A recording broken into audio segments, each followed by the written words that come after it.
Hey dreamers, Daraj here, and this is another devlog of the Guardian of the Crown. Let's do AI and boss fights. So, let's hear it. Another pillar of a balanced game is enemy balance. The difficulty of a battle must match the expected skills of the characters. For each monster, we know what level of hero it is intended for and what level it is not. Therefore, we know against how strong a player it will be tested, and for how strong a player we no longer want them to encounter it. We want the player to encounter the right monsters at the right level. This is regulated by the rate of experience acquisition. The amount of experience needed for each subsequent level increases. For level 2, it is 10 experience points. For level 3, 30, and for level 4, additional 60. For level 5, additional 100.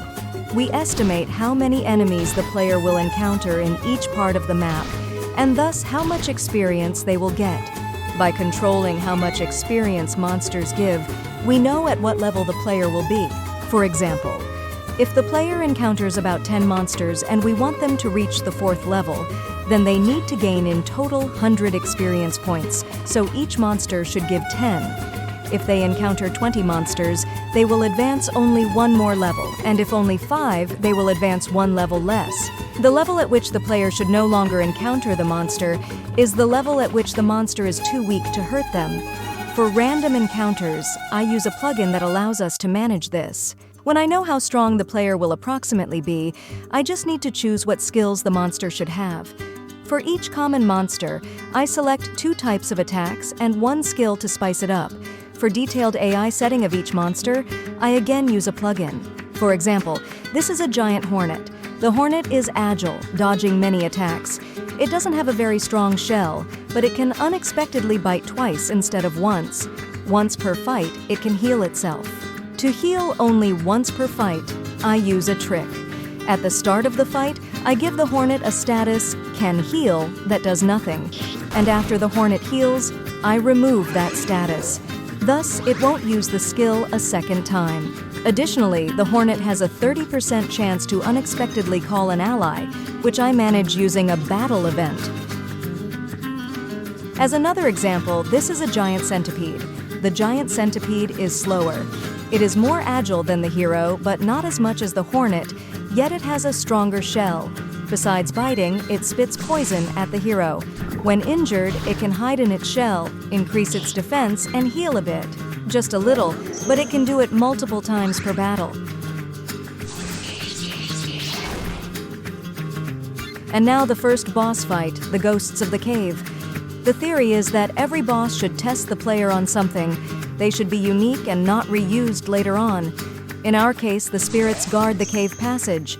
If the player defeats them, they will never encounter them there again. Another monster will be there next time. The boss fight differs. It has a boss progress bar. That has different significance. For the ghosts, it is the measure of their wrath. The ghosts charge up, and when fully charged, they unleash a powerful attack and start charging from 0 again. The ghosts are durable just enough to withstand one attack, but they heal rapidly. Their common attack is charging or a touch that heals the spirit and harms the hero, also draining TP. Therefore, it will be quite difficult to have TP for some better attacks. Can you guess what the spirits will test the player on? If so, write it in the comments. The progress bar is made using HUD Maker. Note, the battle takes the HUD setting from the map it originates from. Therefore, it is necessary to change the HUD config to boss fight before the boss fight and back to the map default after the battle. A specialty is the TP drain and the increase of a variable during the charging. Both are done with a command in the action sequence of a skill. Additionally, in the middle of the fight, I give the player a hint in case they haven't figured it out yet. The goal of the Guardian, after all, is for the game not to be too difficult, but rather imaginative and fun. And that is all for today. Next time we will look at translations and localization. If you enjoy this format, give me a like.